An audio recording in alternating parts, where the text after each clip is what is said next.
Next tonight, official figures released today reveal a mixed picture of the scale of rough sleeping across the region.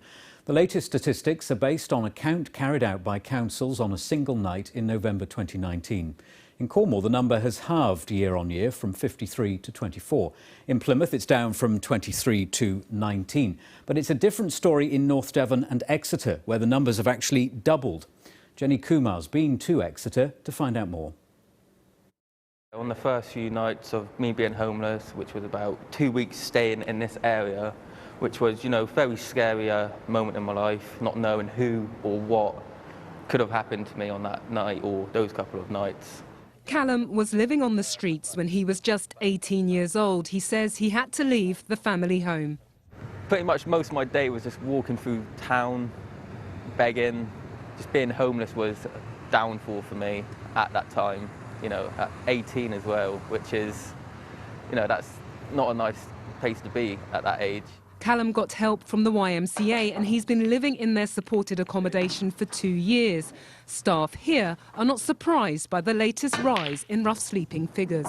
There needs to be more done in terms of younger people, youth provision, that all feeds into this, the way we care for our offenders. So it doesn't shock me really, it saddens me deeply. And there needs to be more done, but I don't think that's something we can put on our local authority. They are really forward-thinking.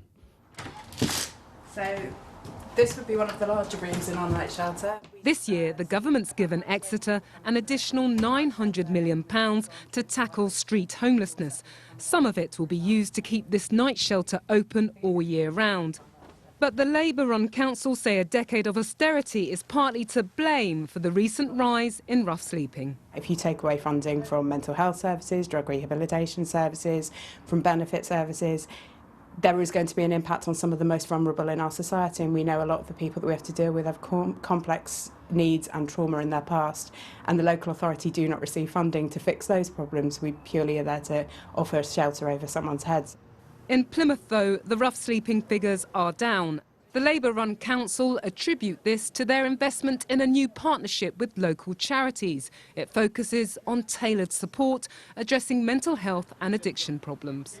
The national figures out today show rough sleeping is down 9% from last year. But the Prime Minister says the numbers are still way too high, and he's pledged a further £200 million to tackle the issue. Jenny Kumar, BBC Spotlight.